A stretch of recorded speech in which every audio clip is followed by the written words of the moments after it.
Efficiency and progress is ours once more. Now that we have the neutron bomb, it's nice and quick and clean and gets things done.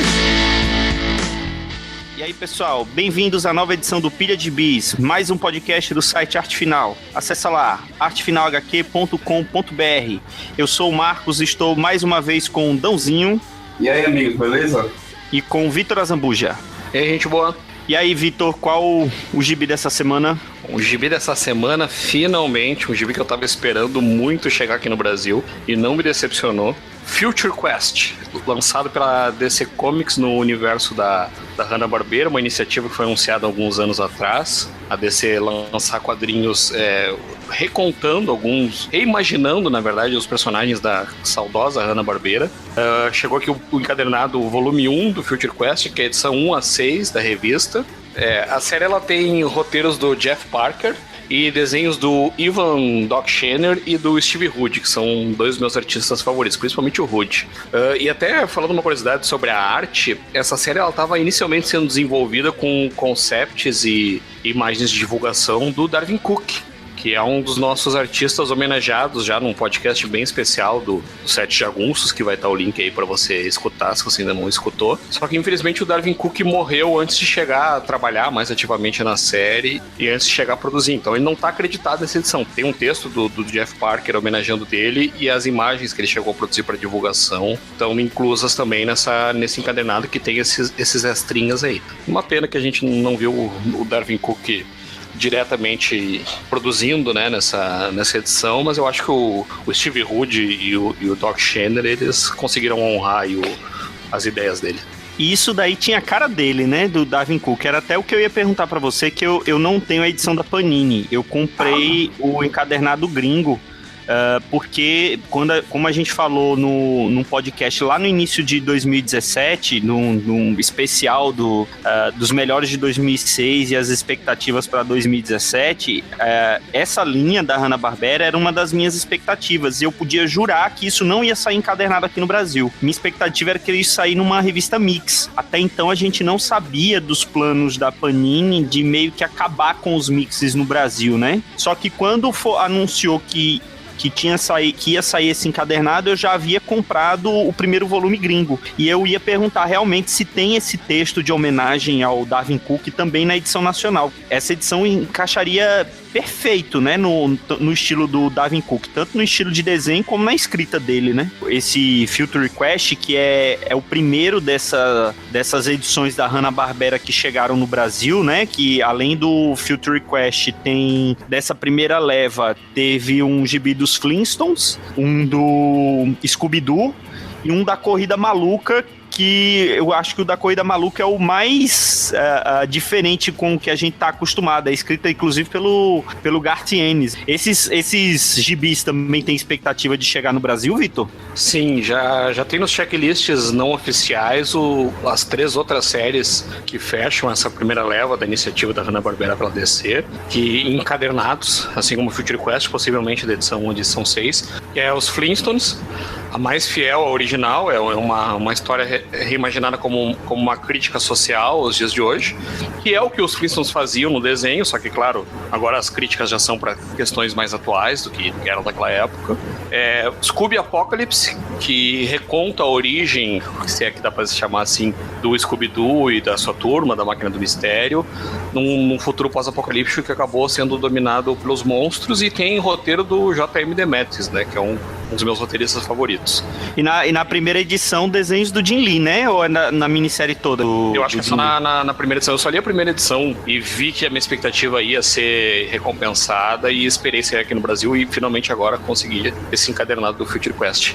E a última série, que é a que menos lembra o desenho original, né, que ela se baseia, que é a Corrida Maluca, o Wacky Racer, se eu não me engano, a série em inglês ficou Wacky Raceland.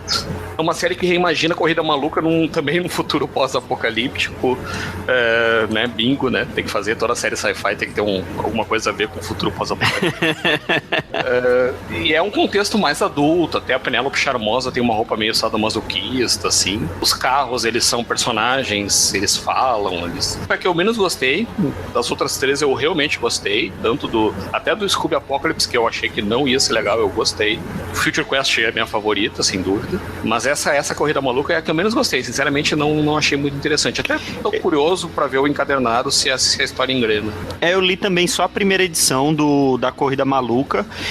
Eu me surpreendi até positivamente, porque eu achava que ia ser um lixo, mas não foi tão ruim quanto eu imaginava. A primeira edição foi até divertida, apesar de ser completamente diferente do desenho. Mas eu também tô bem curioso pra terminar de ler. Eles estão fugindo muito, vai falar do gibi, não, velho. O que você achou do gibi? Então fala aí, já que você quer falar tanto do gibi. Tá, mas sai do banheiro, Dão. Fala na sala.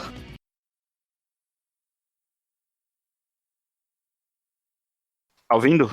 Agora tô ouvindo. Tô me ouvindo Agora melhorou. Nossa, é outro homem. Você subiu no telhado ou não? Não, vim passar lá. Não, agora tá melhor. bom. Tá melhor. Bom, eu li 2 vezes esse gibi. A primeira vez quando saiu, lia mensalmente as edições. E agora eu reli para gravar esse podcast, então reli de uma tacada só. E confesso que a primeira vez eu gostei mais. Não sei se eu tava empolgado com a proposta, com os desenhos, que eu continuei gostando muito.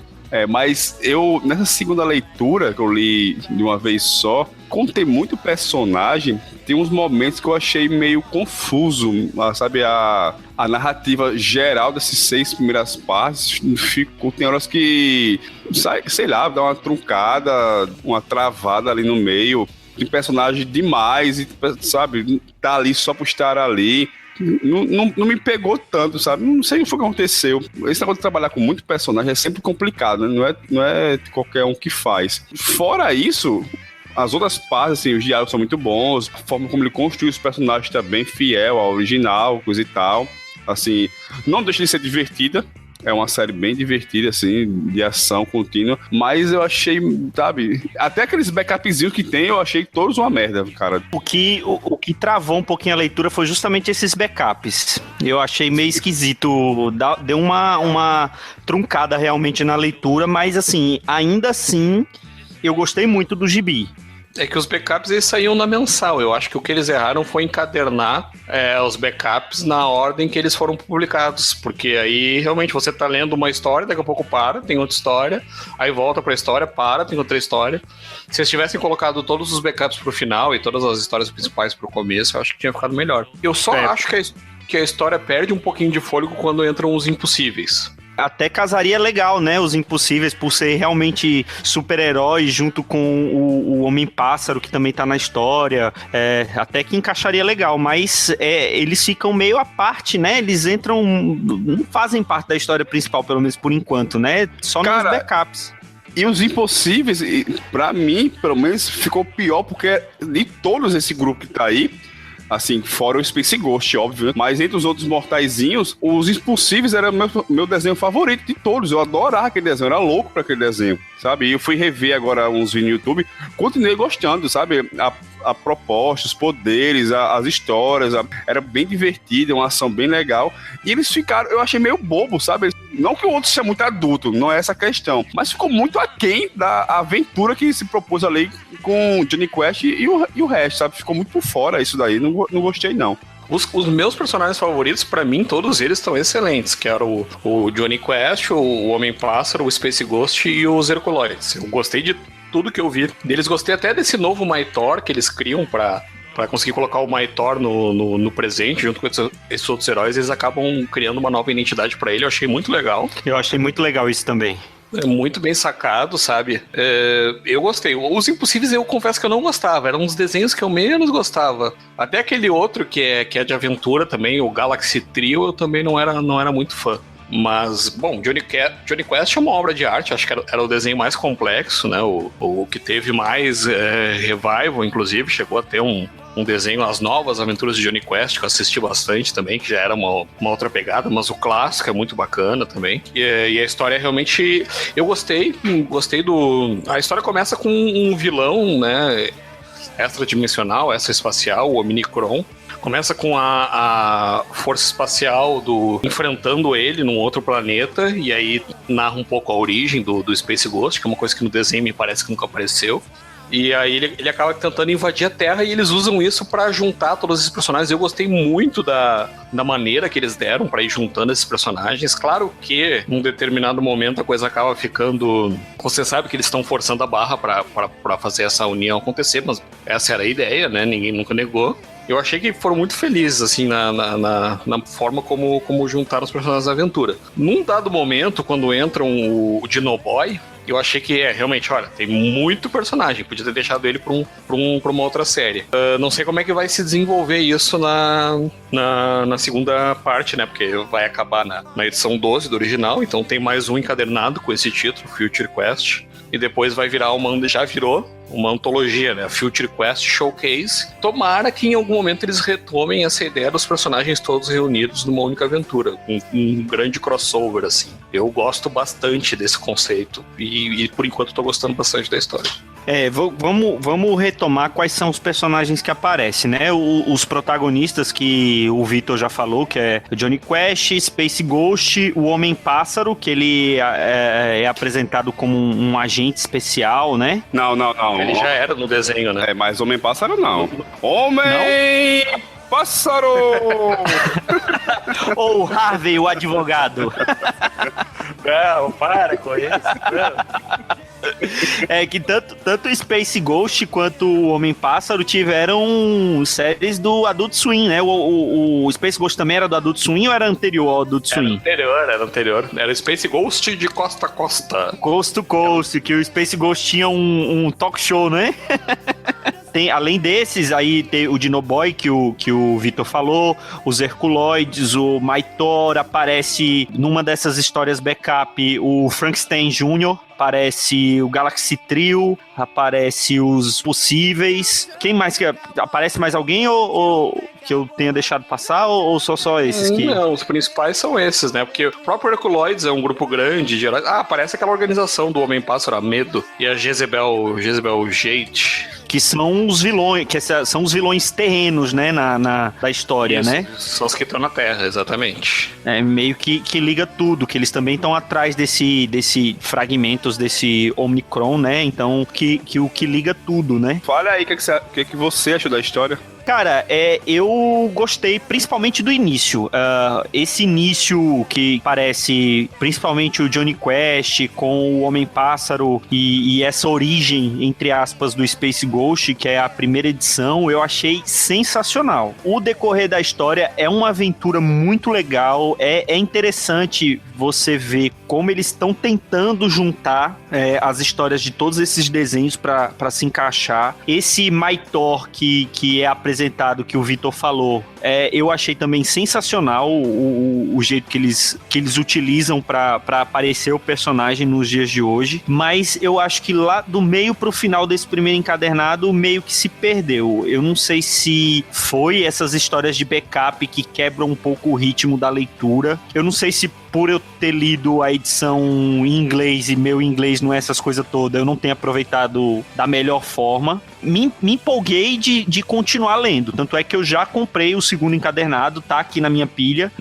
e eu cheguei, essa semana eu percebi que, essa semana não, na semana passada na verdade, eu cheguei à conclusão de que minha pilha já fez aniversário de 1 ano, então vamos todos cantar parabéns pra ela mais tarde. Eu espero que esteja tocando a música Parabéns pra você nessa hora parabéns. Na pilha. Mas parabéns.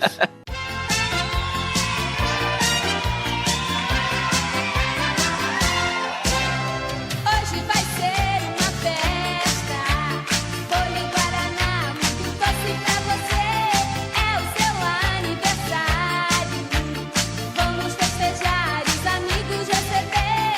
Mil felicidades, amor no coração, que a sua vida seja sempre doce e emoção. Bate, bate palma, que é hora de cantar.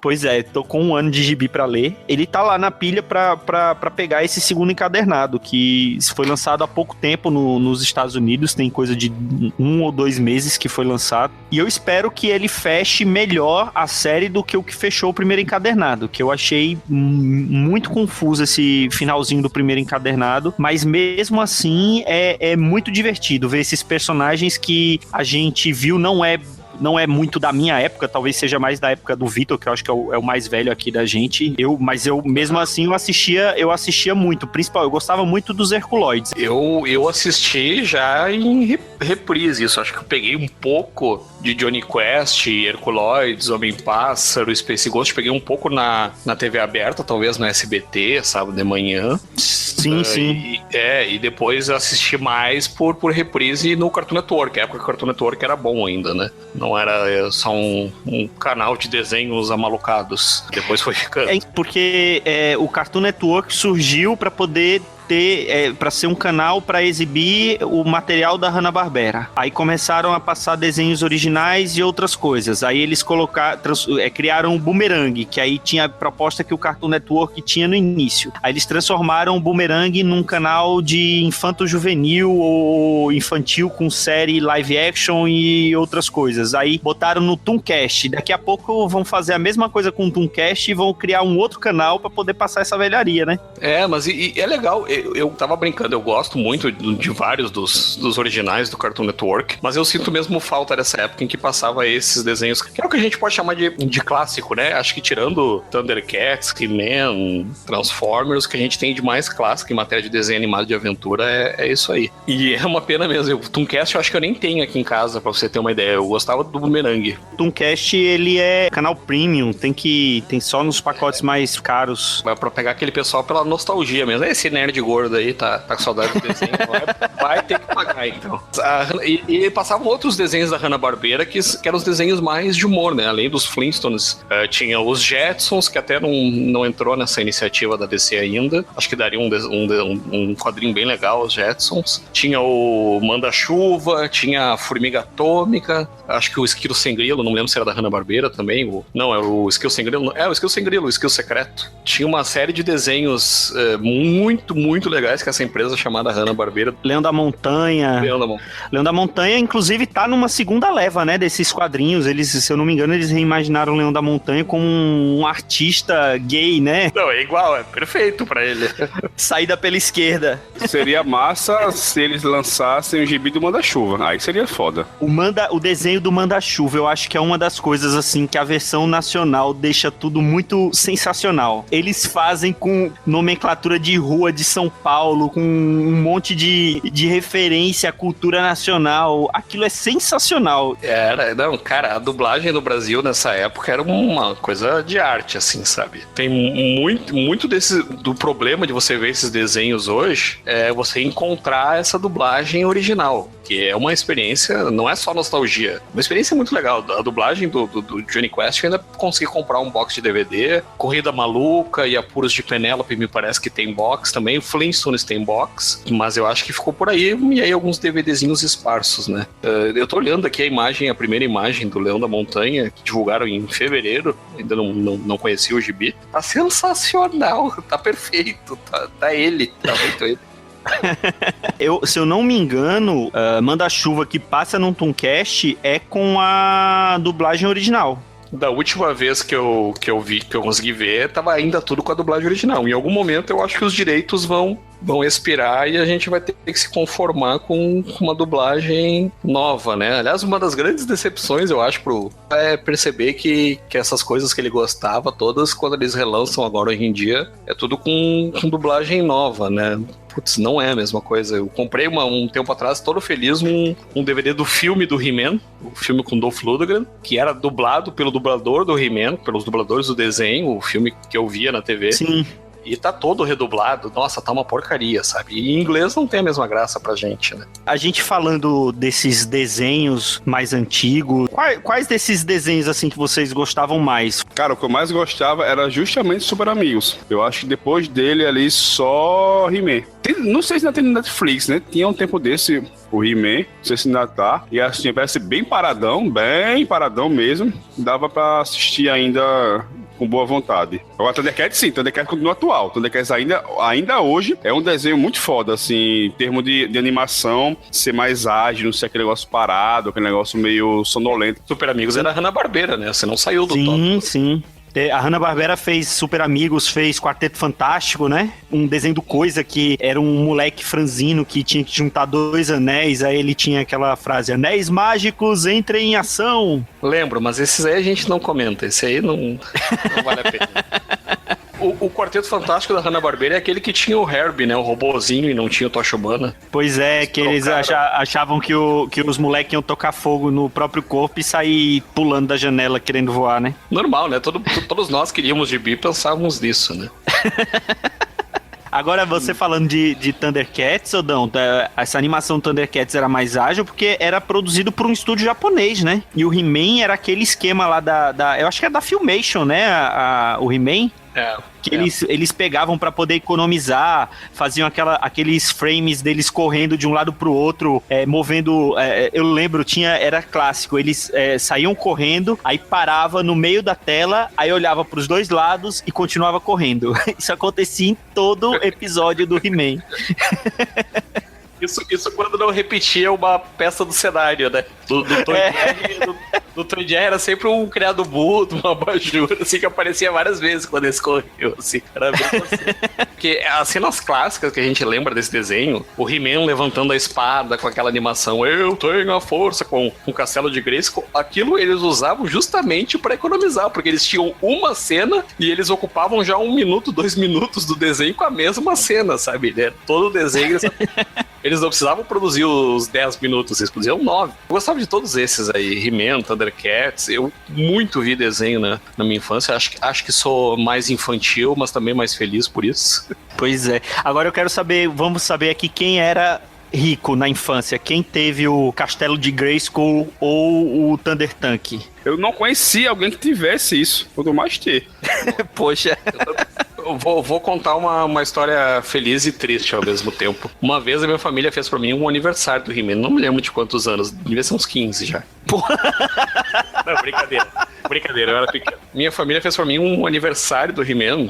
E a minha tia, minha madrinha, que é muito dotada de talentos artesanais e artísticos, ela fez pra mim o castelo de Grayskull em isopor. Modelou todo o castelo de Grayskull assim, isopor, pintou de verde. Ficou muito legal. Essa é a parte feliz, porque a parte triste não deixava eu brincar com a porcaria do castelo pra não estragar. Ele ficou guardado num galpão lá que o meu avô tinha até apodrecer aquele castelo, eu não consegui brincar com ele. Pelo menos não pegou fogo, né? Eu pensei que você ia falar isso, que incendiado o seu aniversário. Não, esse foi outro aniversário. Acho até que foi o mesmo, mas teve um aniversário que pegou fogo, as coisas assim. Isso aí rolou.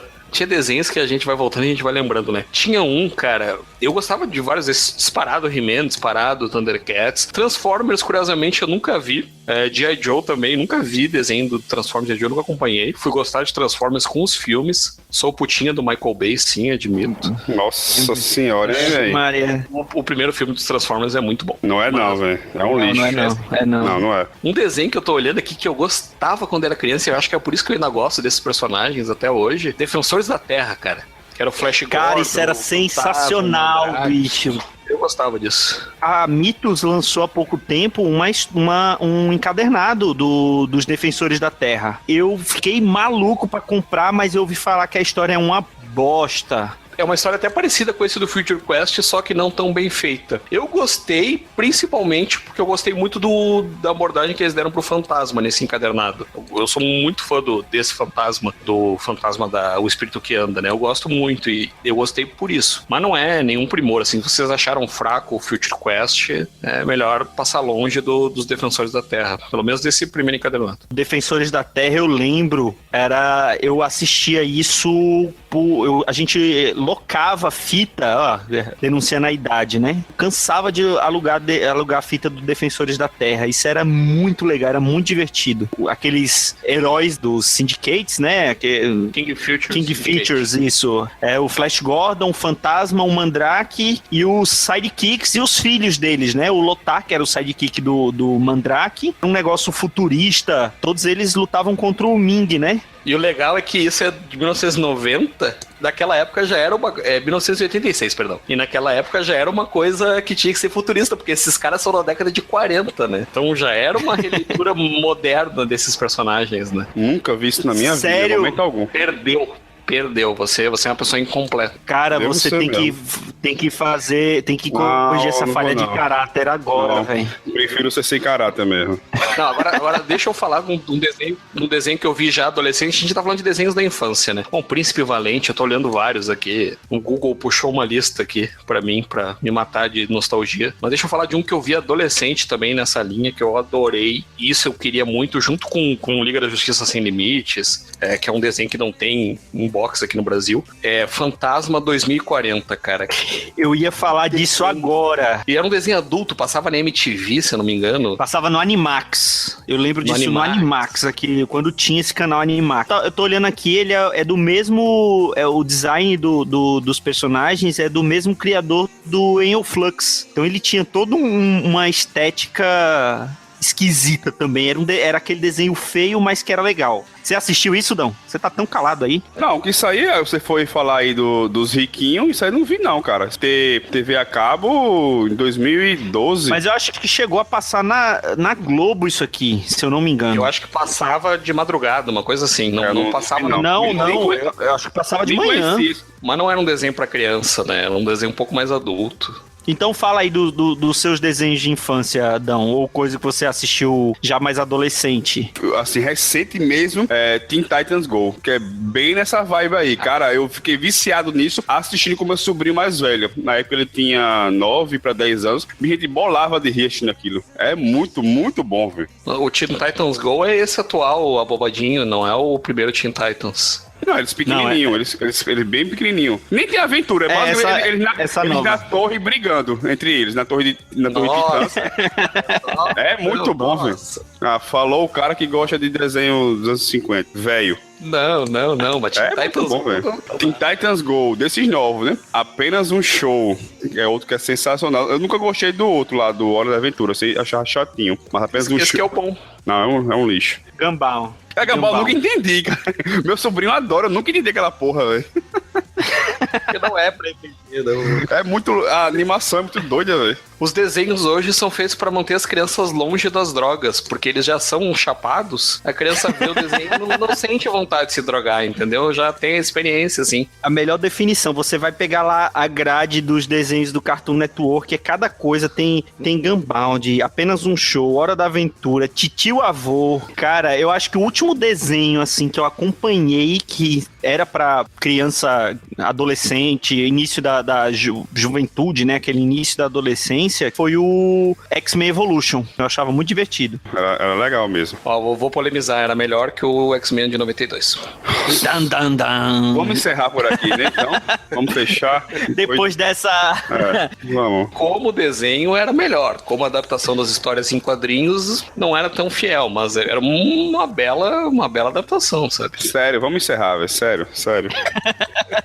Fiquei triste agora. Depois desse apelo emocionado do Dão, a gente tem que encerrar mesmo, né? Quero agradecer mais uma vez, Dão Triste Valeu. e Vitor Azambuja. Alegre. Valeu, pessoal. Até a próxima edição do Pilha de Gibis na semana que vem. Um abraço. Tchau. Que calor da porra.